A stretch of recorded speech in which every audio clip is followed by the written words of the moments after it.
Oke, baik. Bang Chan, terima kasih atas ketersediaannya dan partisipasinya untuk mengikuti sesi wawancara ini. Dengan senang hati.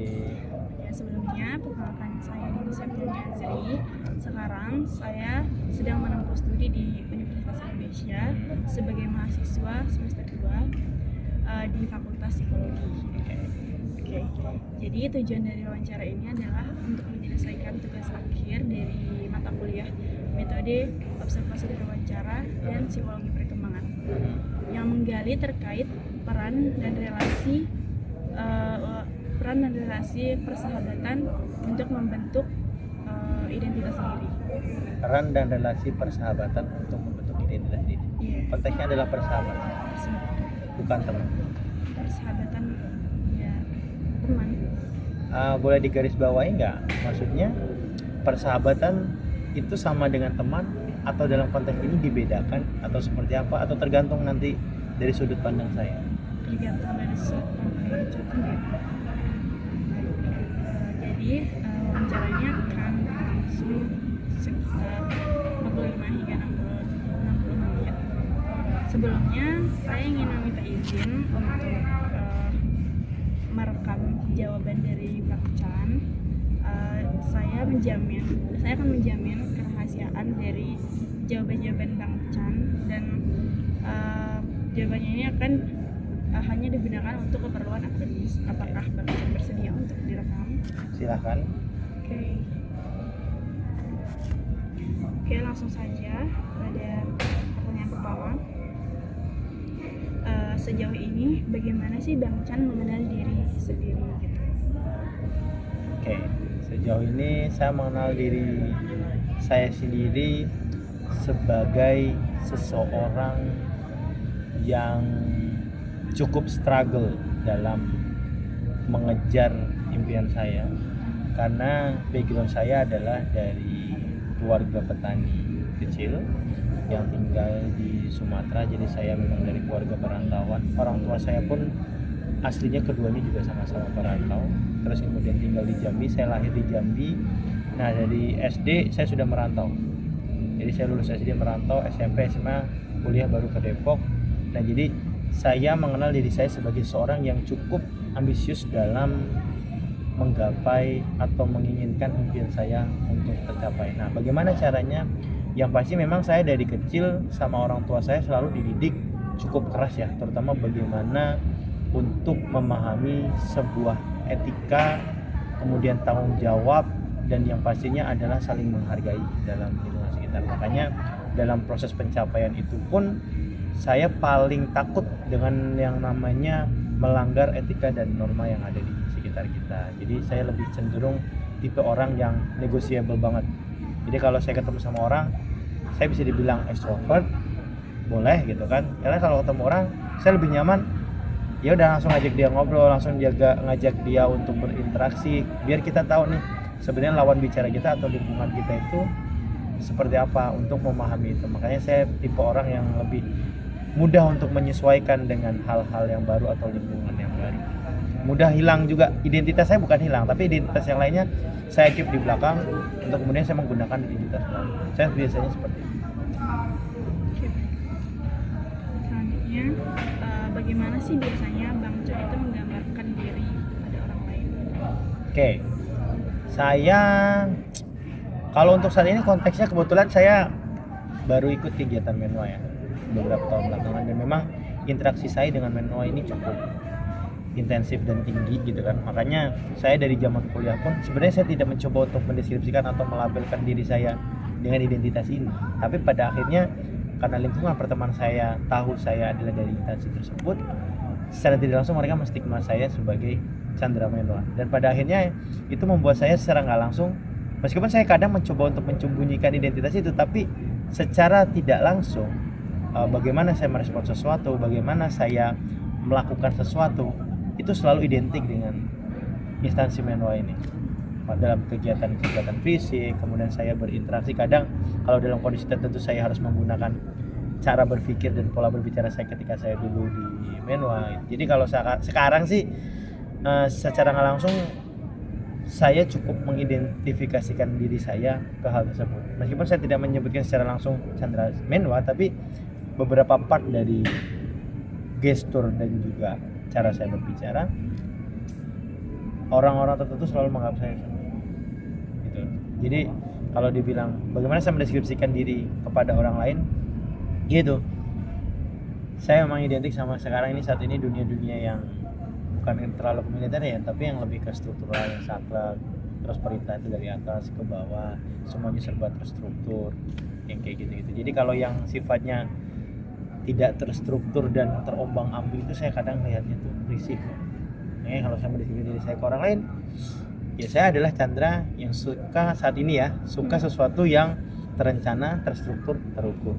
Jadi segala sesuatunya, kalau misalkan nama saya kalau mau ngerjain sesuatu, ya kita harus jelasin dulu ini kita membawanya kemana, ini mau kayak gimana.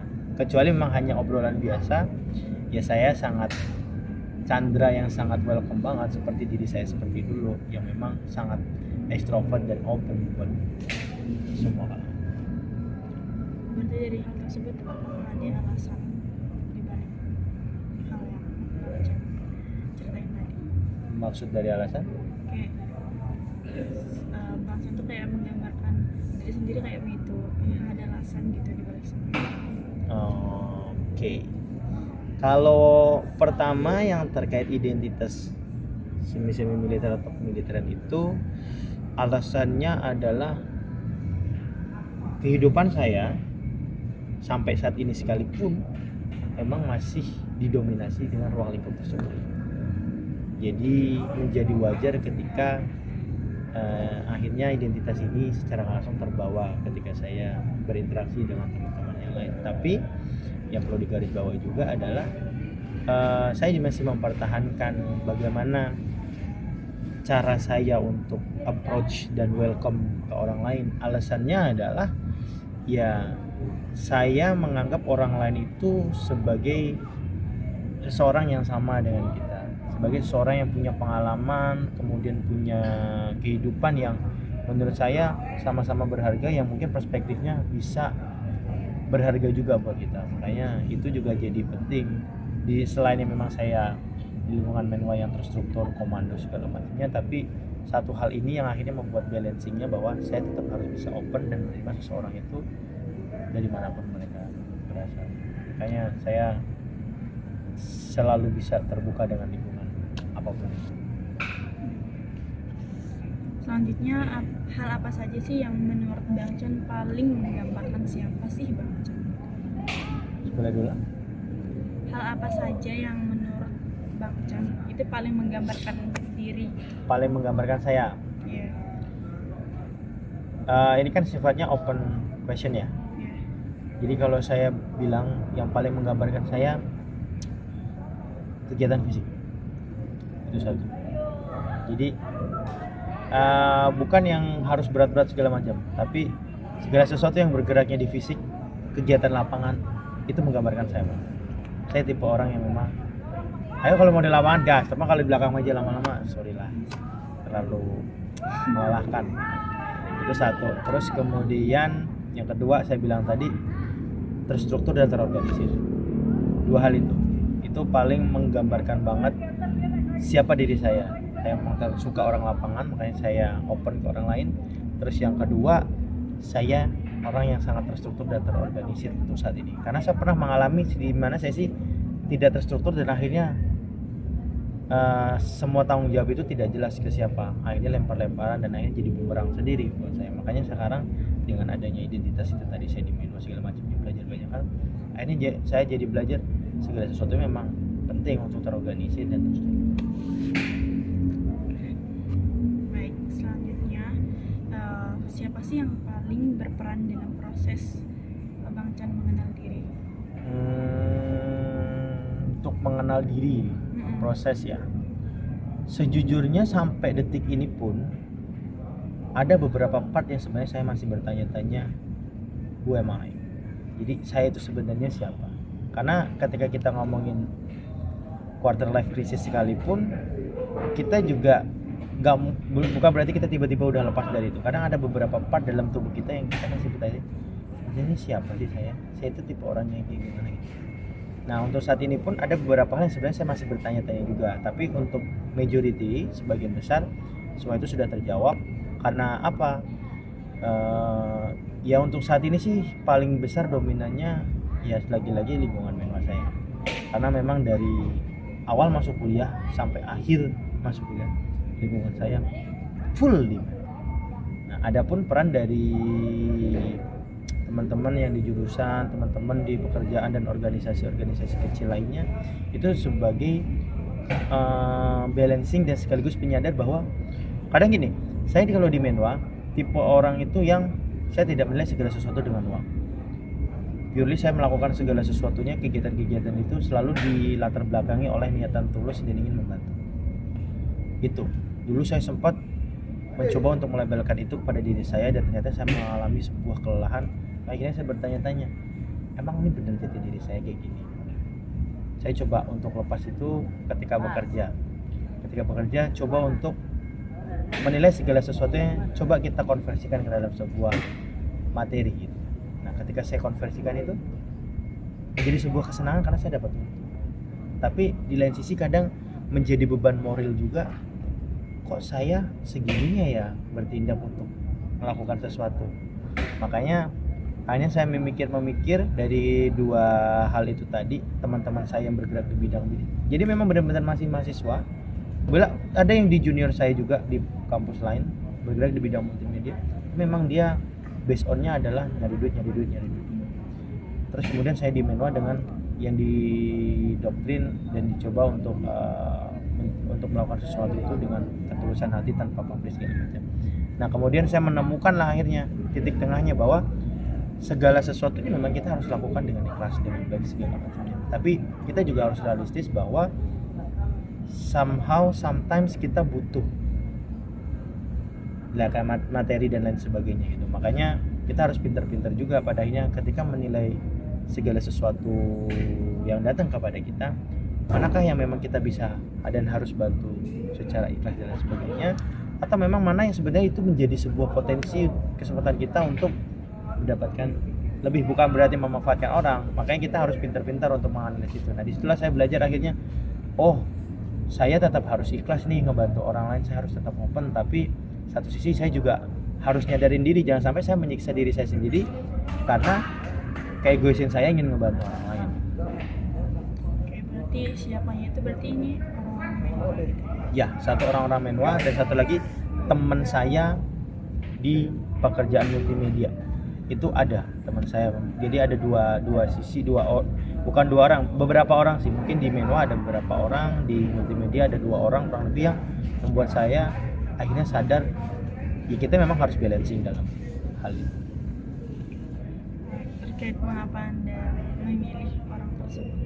Oke, saya memilih orang tersebut satu untuk yang di menwa.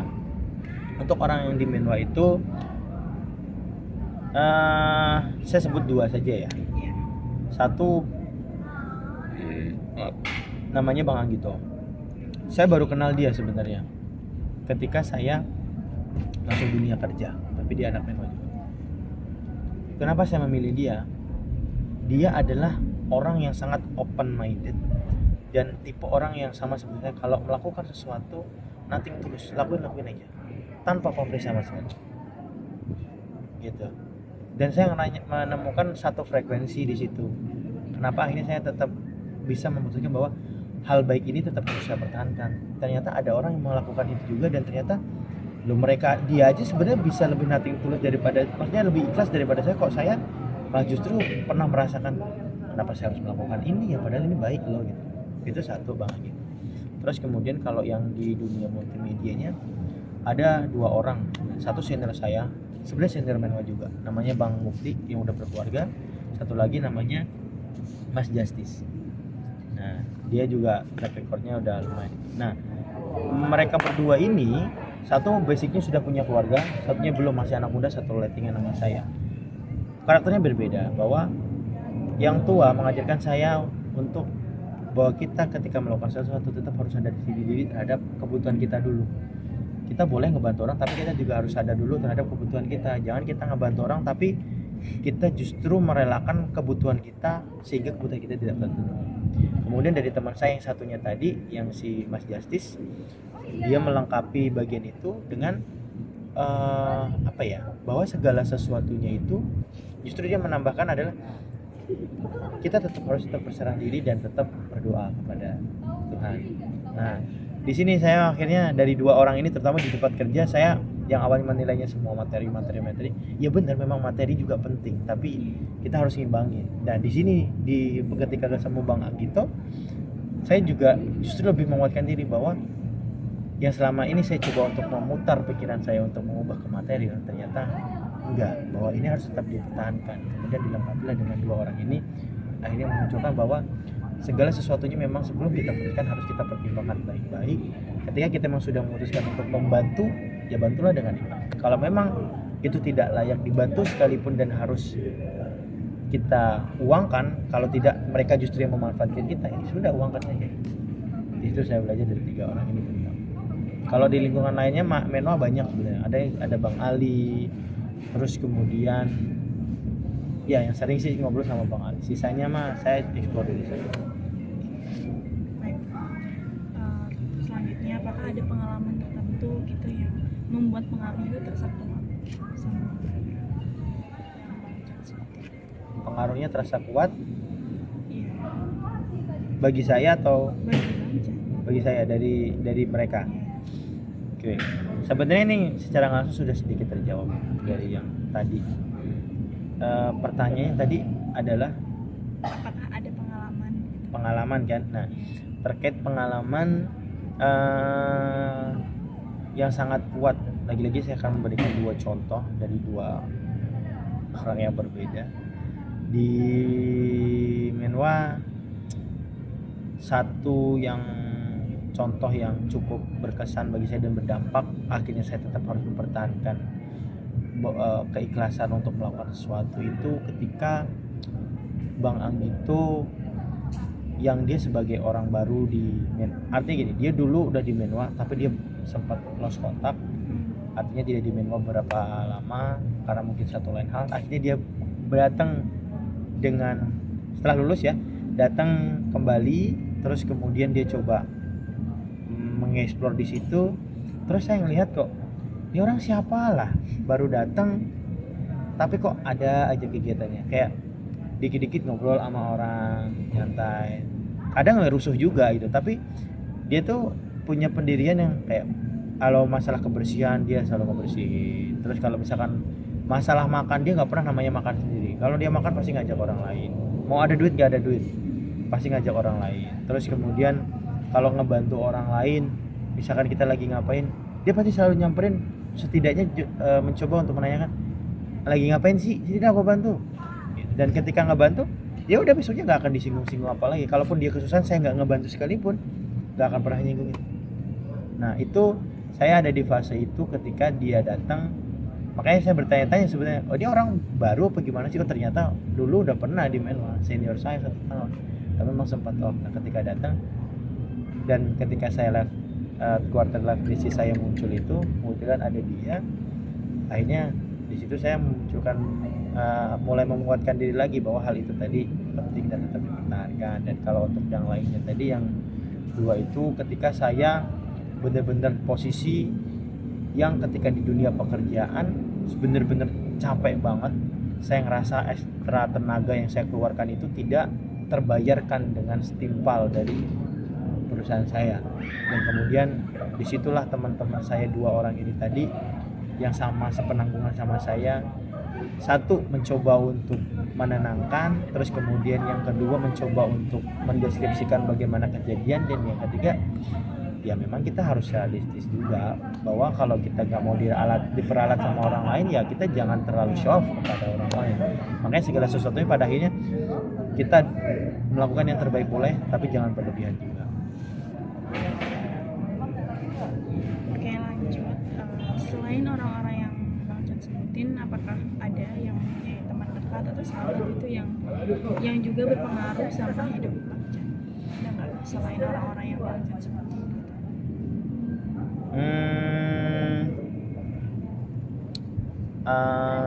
Yang berpengaruh ya.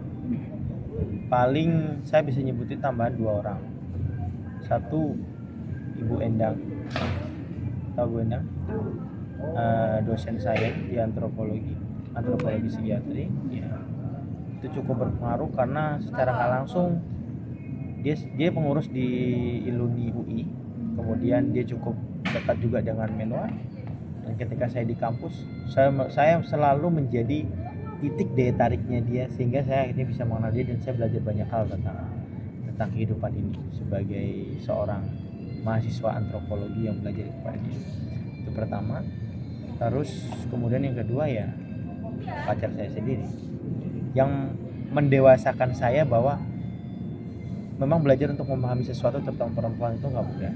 Tapi semakin di sini saya semakin belajar bahwa kadang memang ada sesinya kita butuh untuk menjelaskan dan menegaskan sesuatu kepada seseorang, tapi ada juga kalanya kita hanya perlu mendengarkan tanpa memberikan judgement atau komentar sama sekali.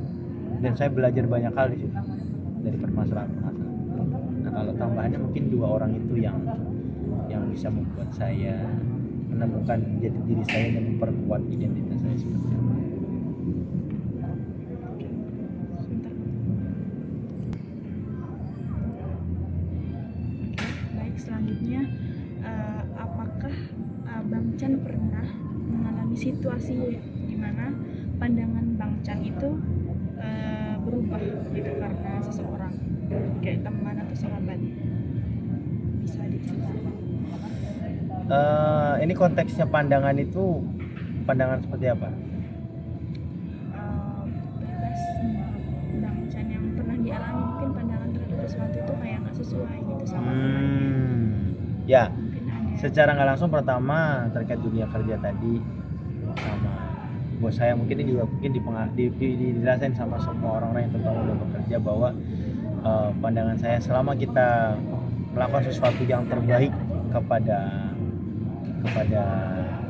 orang lain, pasti balasannya pun akan yang terbaik juga.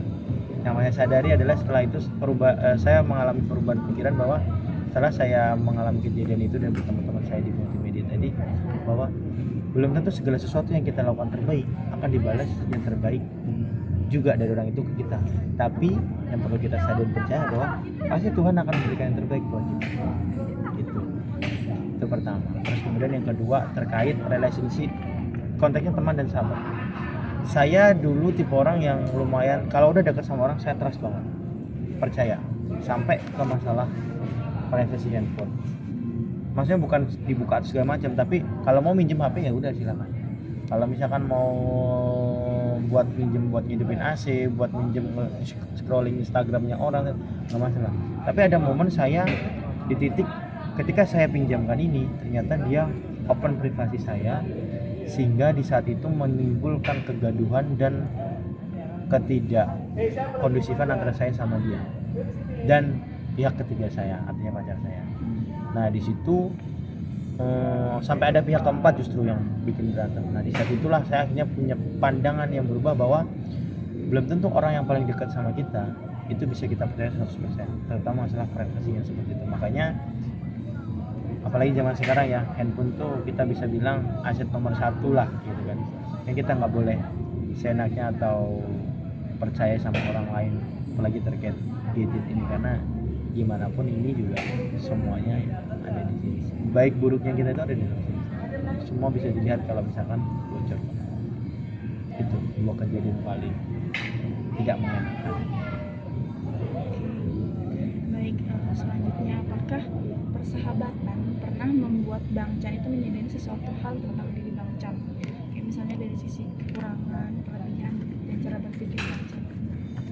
Persahabatan. Ya, Bagaimana persahabatan bisa bilang? bisa membuat Bang Chan itu menyadari tentang diri Bang Chan sendiri dari sisi kekurangan, kelebihan, dan cara berpikir Bang Chan. Oke. Persahabatan bisa menyadarkan saya terkait kelebihan, kekurangan, dan cara berpikir.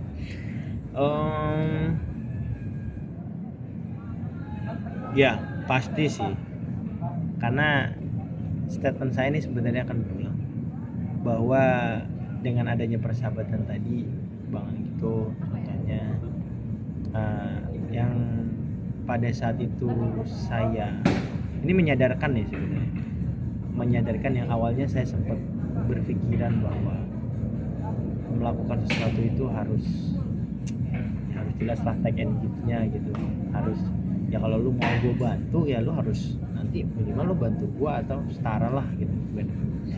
Ketika kenal dia akhirnya menyadarkan kembali terkait kelebihan saya yang dulu. Kalau misalkan lu mau ngebantu orang lain, ketika lu udah memutuskan untuk membantu ya lu harus lakukan ini dengan ikhlas tanpa mengharap imbalan.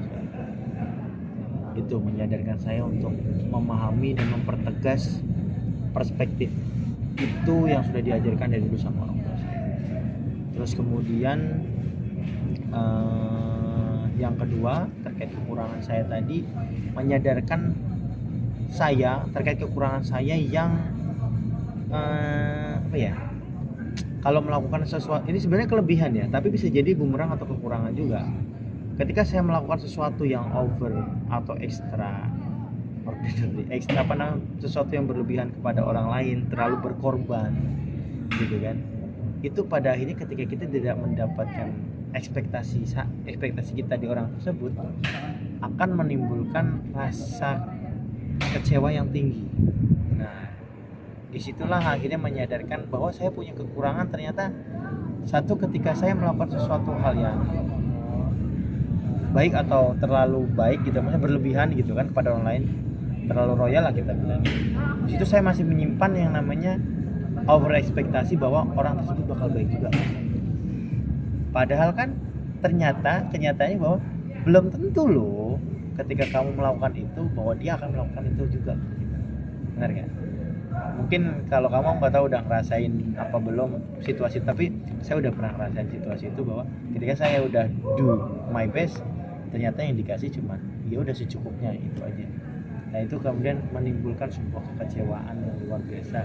Kayak akhirnya menyadarkan diri saya bahwa kekurangan saya, satu, saya harus mengurangi namanya ekspektasi, dan yang kedua saya harus membatasi ketika saya melakukan sesuatu ya lakukan secukupnya, tidak usah melebih-lebihkan karena hanya akan tercapai diri saya sendiri.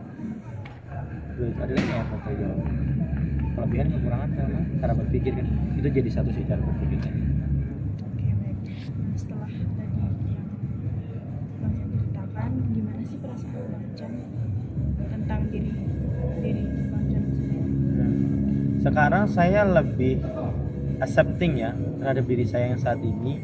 Saya lebih menerima bahwa Chandra yang saat ini memang Chandra yang kalau bisa dibilang tuh sangat suka, bukan cari muka ya, tapi sangat suka untuk ikut campur sama beberapa urusan orang. Jadi kepoan gitu, jadi orang lebih kepoan, jadi orang yang suka banget berbaur sama orang lain, suka ngebantu orang lain gitu kan.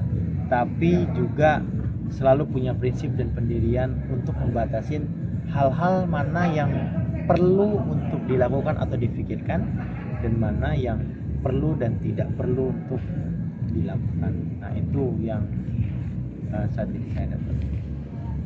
Baik. Oke, selanjutnya kalau menurut Bang Chan, seberapa besar sih pengaruh persahabatan terhadap pembentukan diri sendiri? Oke. Kita konteksnya persahabatan ya. Sejujurnya saya menganggap kayak tadi saya sebutkan sebelumnya tadi tuh, saya selalu bingung menganggap mereka sebagai sahabat atau tidak, karena sejujurnya saya tidak pernah melabelkan apa yang namanya sahabat, karena saya sendiri pun bingung ketika saya ngomong sahabat itu seperti apa sih. Saya nggak punya orang yang benar-benar like dari kecil terus sehingga saya labelkan itu sebagai sahabat. Saya juga nggak punya orang yang dalam konteks waktu panjang bersama dia terus. Saya temu orang-orang baru terus. Masa saya bilang Bang gitu tadi, dia juga baru kan setelah kami lulus baru kita ketemu, tapi impactnya sangat luar biasa. Jadi saya mungkin akan menyampaikan itu teman, tapi yang memang ada di fase kita yang waktunya lumayan panjang, terutama di fase-fase ketika kita lagi quarter life crisis gitu kan. Di saat itulah menurut saya teman-teman atau orang-orang terdekat, sahabat-sahabat yang kita bilang, kamu bilang tadi, berpengaruh atau tidak, seberapa berpengaruh? Sangat berpengaruh. Karena mereka adalah orang yang notabene akan lebih sering intensinya bersama kita, kemudian lebih sering berinteraksi sama kita, sehingga secara tidak langsung bagaimana pola pikir mereka, bagaimana pandangan mereka, bagaimana cara mereka berpikir, itu yang akan memberikan impact atau pengaruh kepada kita. Ketika dia punya kebiasaan-kebiasaan buruk yang kemudian selalu terulang, padahal kita juga di situ, ya kalau kita memang sudah punya dinding yang bagus, ya mungkin tidak akan terserap. Tapi ketika kita dalam quarter life crisis, kita akan selalu mudah untuk mencoba hal-hal baru, pingin tahu, apalagi kayaknya pingin kayak dia, enak nih, nyobain ah. Nah, kalau kita nggak bisa kontrol itu, terus kemudian kejerumus, ya repot juga kan. Makanya orang terdekat, ya saya bilang konteksnya, bukan teman sahabat, tapi orang terdekat yang ada di sekitar kita pada saat kita mengalami quarter life crisis, itulah yang menjadi salah satu poin penting untuk penentu bagaimana kita melabelkan identitas kita ke depannya. Meskipun tetap akan ada faktor eksternal lainnya seperti ruang lingkup yang lebih besar, pertemanan, lingkungan kerja, terus kemudian teman-teman kuliah, atau yang itu juga pasti akan tetap berpengaruh. Tapi yang paling akan berpengaruh adalah orang-orang terdekat kita. Karena kebetulan saya tidak tinggal sama orang tua, saya jauh dari orang tua, jadi lingkungan pembentuk saya ya yang saat itu di sekitar saya, ya udah menua sama lingkungan kerja yang saya di multimedia itu. Dan orang-orang itulah yang akan membentuk bagaimana proses saya berpikir, berinteraksi, merespon sesuatu, bertindak, berucap. Mereka sangat berpengaruh karena mereka orang terdekat. Oke, baik. Selanjutnya, Bang Ceng pernah nggak ada di situasi di mana Bang Ceng itu kayak merasa kesulitan atau kebingungan sama diri sendiri gitu? Situasi di mana kayak persahabatan, teman dekat yang Bang Ceng sebutin gitu, Merasa bingung, atau sulit sama diri sendiri. terus hubungannya tadi sama persahabatan tadi apa? Pernah nggak Bang Ceng itu ada di situasi di mana kayak teman dekat atau persahabatan itu justru membuat Bang Ceng tuh kayak merasa kesulitan atau kebingungan sama diri sendiri? So far untuk sejauh ini enggak. Tapi saya sempat ini bukan orang-orang dekat saya, ini teman doang sih. Kayak teman kampus dulu, kemudian mereka udah bekerja, ternyata mereka lebih settle lebih awal dalam dunia pekerjaan, lebih mapan duluan dalam dunia pekerjaan. Sampai saya bertanya-tanya, kenapa ya kok saya kayaknya susah banget nyari kerja, sedangkan mereka kok kayaknya gampang banget. Itu yang membuat saya kebingungan pada saat itu. Tapi akhirnya saya menemukan jawaban yang memang benar, prosesnya tiap orang berbeda-beda gitu kan. Kalau sahabat sih yang dekat-dekat sama saya, yang di lingkungan saya, saya nggak mengalami bingungan terhadap diri saya. Tapi justru kebingungan itu muncul ketika saya melihat teman-teman saya yang justru di luar jangkauan saya, kadang yang jarang berinteraksi sama saya. Wah, mereka kok udah jadi keren-keren kok gini, saya kok yang di sini sama teman-teman saya di sini kok masih gitu-gitu aja. Saya sama Bang Anggi itu kan juga sebelumnya saya kerja, Bang Anggi itu mohon maaf freelance doang, nganggur gitu kan, nggak terlalu. Tapi akhirnya kemarin terakhir kita berjuang bareng, saya sama Bang Anggi itu bareng-bareng belajar, bareng-bareng ini, alhamdulillah bareng-bareng keterima di ASN ya, mulai minggu depan udah mulai di. Jadi kalau ditanya mau bingungkan itu ya enggak sama sekali kalau bagi saya. Justru di situ membuat kita untuk sadar akan hal baik dan sebagainya. Tapi memang lagi-lagi ini konteksnya tergantung dari sahabat kita ya. Kalau sahabatnya tidak toksik ya insya Allah bagus. Cuma kalau sahabat toksik dia berarti bukan sahabat ya. Oke, baik. Selanjutnya, apakah Bang Ceng pernah mengalami konflik dengan teman dekat, sahabat? Pernah. Seperti perbedaan pendapat? Pernah. Atau apa? Pernah. Oke, bisa diceritakan? perspektifnya masalah tentang sikap dan attitude aja sih, bahwa ketika ada sesuatu hal yang misalkan ini dia udah melakukan hal buruk nih gitu kan, orang lain melakukan hal buruk ke kita, saya punya perspektif bahwa orang tersebut ya nggak bener lah, koordinasinya nggak jelas lah, inilah. Tapi satu sisi orang ini tuh kadang coba untuk terlalu menyalam lebih jauh, memahami bagaimana perspektif orang tersebut. Ya padahal ya lah, ngapain sih memahami perspektifnya dia, udah jelas-jelas kita udah capek, udah gini, masih mikirin dia perspektifnya apa namanya, si orang itu, seolah-olah kita harus berpikir di bagian dia, terus kemudian biar kita menyadari bahwa tindakan yang dilakukan ke kita itu nggak salah gitu. Ya kalau udah salah aja. Itu benar-benar sampai lama perspektif perbedaan pendapat itu. Nggak sampai kelas atau berantem, nggak. Cuman hal itu sering terjadi. Apalagi kalau misalkan kadang saya udah ngerasa jengkel sama sesuatu, kayak dia cuman ya lah santai aja sih, nanti terus aja kayak gitu. Ya lu bisa ngelupain kayak gitu aja, kayak ya udah gitu. Cuman gua nggak bisa, karena gua punya tanggungan lain yang ketika gua mendapatkan ini akan berimpact ke hal lain. Kalau dia mungkin nggak berimpact kemana-mana, karena memang dia sudah melabelkan, dan saya juga udah tahu bahwa si orang ini ketika ada sesuatu kejadian pun, kalau misalkan dia nggak dapat duit, dia nggak dapat ini segala macam pun, nggak akan ngaruh ke siapapun. Cuman dia doang aja misalkan nggak makan. Tapi kalau saya jadi nggak bisa makan, saya nggak bisa ngasih uang ke keluarga saya, nggak bisa gini. Hal kayak gitu, background sih sebenarnya, akhirnya background di antara kita berdua yang akhirnya membuat beberapa perspektif atau pikiran kita akhirnya clash. Nah, selanjutnya dari pengalaman Bang Ucan itu, bagaimana sih kemudian Bang Ucan menyikapi konflik tersebut? Pada akhirnya paling benar dan tepat adalah menurunkan ego dan mengalah pada diri sendiri. Berdebat boleh, tapi setelah itu ya udah, memang kita punya perbedaan pendapat, terima aja, coba pahami pendapatnya dia, setelah itu udah.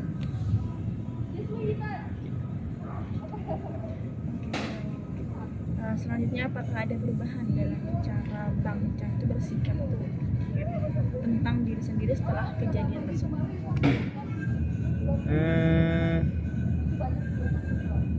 So far kalau dia mau perubahan signifikan enggak, tapi somehow cuma jadi berpikir aja sih, sebelum saya marah terhadap sesuatu, ya better mungkin saya harus berpikir 2 kali atau 3 kali tentang kenapa kejadian ini terjadi, bagaimana perspektifnya.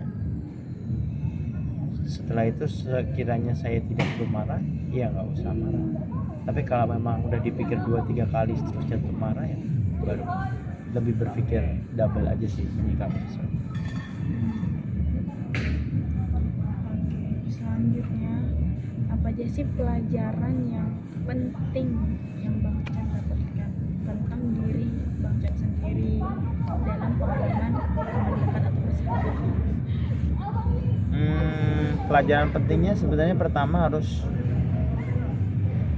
kita harus pintar-pintar dan benar mencari lingkungan orang yang akan menjadi lingkungan terdekat kita, terutama karena memang itu akan mempengaruhi dan menentukan bagaimana kita berpikir. Terus kemudian ketika kita sudah menemukan itu, cobalah untuk mulai berpikir dewasa. Artinya jangan segala sesuatu yang muncul di depan kamu itu kamu lakukan atau kamu telah melakukan. Kadang hal itu mungkin kadang baik, kadang buruk, tapi yang bakal menentukan apakah itu akan terserap atau tidak kan pada akhirnya diri kita sendiri gitu kan. Makanya kita perlunya untuk berpikir sejenak ketika di lingkungan terdekat kita ada melakukan atau mengucapkan atau memberikan pemikiran tertentu. Perlunya kita untuk menarik diri, berpikir secara logis ya. Oh oke, ini baik, oh ini enggak. Setelah itu baru putuskan mana yang mau diambil mana enggak. Itu pembelajaran yang sangat penting dan berharga untuk teman-teman, menurutku juga harus dilakukan. Oke, baik. Selanjutnya menurut Bang Chan, sejauh mana sih persahabatan, teman atau teman dekat itu berperan dalam membentuk pilihan hidup atau pandangan keputusan Anda?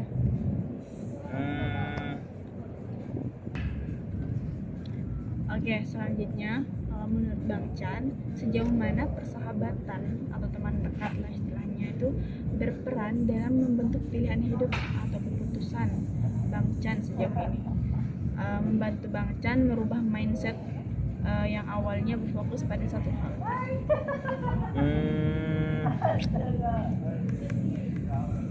Sejauh mana ya? Iya. Kita susah sih ngukur sejauh mana karena kita ngomongin pikiran sedangkan jauh dihitung dengan satuan sentimeter kilometer. Nggak, artinya kalau dia ngomong sejauh mana sangat jauh. Saya sebelumnya nggak pernah kepikiran mau jadi abdi negara, dan saya nggak mau dan paling takut untuk resign dari pekerjaan saya, karena kalau saya resign saya takut lama mencari pekerjaan dan saya takut nganggur karena kebutuhan saya, karena memang saya punya kebutuhan terkait materi. Tapi di situ pada akhirnya teman saya si ini sama si ini dengan kekuatan yang sudah matang, akhirnya saya memberanikan diri untuk ya emang ini udah saatnya saya harus lepas, harus resign, dan saya harus coba untuk memberanikan diri di fase yang saya tidak mau, yaitu nganggur, untuk mencari keberuntungan yang lain. Makanya saya sekarang bisa sampai di titik ini. Kalau enggak, saya akan selamanya di situ. Gitu. Karena saya udah menempuh itu 3 tahun dan saya udah struggle di situ. Ya memang nggak berkembang. Akhirnya di situ-situ aja. Dan akhirnya teman-teman saya lah yang rubah mindset saya bahwa ya kalau saya akan takut terus untuk mencoba hal yang baru dan saya merasa nyaman di padahal itu tidak posisi yang nyaman, kan cuma pura-pura nyaman aja kan. Ya saya nggak akan kemana-mana, cuma di situ aja nggak akan jadi orang. Makanya saya harus move. Akhirnya saya lepaskan, ikhlaskan. Ya udah, ayo kita belajar lagi, kita coba lagi. Oke, selanjutnya nih, apa sih pesan dan kesan yang ingin Bang Chan sampaikan terkait dengan sesi wawancara ini? Oke, pesan dan kesan. Untuk pesannya mungkin terutama untuk kamu yang masih muda gitu kan, masih jauh juga perjalanannya, mungkin belum melewati quarter life crisis gitu kan, masih baru beranjak dewasa. Dunia itu sangat luas banget, terus kemudian dunia itu bisa jadi juga sangat kejam banget. Makanya pilih-pilihlah untuk pinter-pinterlah untuk mencari bukan cuma sahabat, tapi kita ngomong environment, lingkungannya, baik itu keluarga, pertemanan, sahabat, kalau pacar ya pacar, apapun itu dengan bijak dan baik. Mungkin kita tidak bisa menjamin 100% bahwa lingkungan itu akan baik buat kita, pasti akan selalu ada sisi buruk, tapi yang perlu teman-teman ingat adalah kalian harus tetap perlu atau sering untuk menarik diri sendiri. Setelah kalian mendapatkan feedback dari lingkungan, tariklah diri sendiri. Ini juga sebagai seorang peneliti itu juga penting seperti itu. Menarik diri sendiri itu tujuannya apa? Untuk merefleksikan kepada value yang kita punya. Sebenarnya inline tidak, sejalan tidak, bagus tidak, perlu kita adaptasi atau ambil atau tidak. Karena seringnya ketika mereka sudah nyaman dengan lingkungannya, apalagi teman, sahabat, kadang dia lupa untuk menarik diri. Apalagi kalau udah nggak enakan ya, udah temennya ini ikut aja, jelek itu. Jadi ada dua hal, pintar-pintarlah mencari lingkungan, terus kemudian yang kedua belajarlah untuk tetap menarik diri dan merefleksikan segala sesuatunya pada value yang sudah kalian punya dari keluarga kalian, karena pembentuk value utama awal kan. Dan untuk kesannya, ini udah berapa lama kita? 45 menit ya. Nggak terlalu kerasa sih kalau udah 45 menit, karena mungkin pembahasan kita juga mengalir gitu kan, seperti ngobrol aja, kayak sharing aja. Terus juga saya juga makasih udah diberikan kesempatan untuk memberikan apa ya, informasi ini, knowledge ini ke Dini. Ya artinya saya pinginnya ini jadi sebuah sesi sharing saja buat Dini, dan biar mungkin ada hal-hal baik yang Dini bisa petik, silakan dipetik. Kalau misalnya ada yang buruk silakan ditinggalkan atau dibuang. Dan sangat menyenangkan sih bisa sharing seperti ini. Ya harapannya bisa lebih sering lagi, tapi dalam konteks-konteks yang lebih sederhana, lebih nyantai, lebih keseharian, biar kita tetap bisa waras. Oke, baik. Terima kasih ya untuk Bang atas ketersediaan dan meluangkan waktunya untuk mengikuti wawancara. Oke, kamu semangat kerjanya kuliahnya. Siapa? Sama-sama. Bye bye.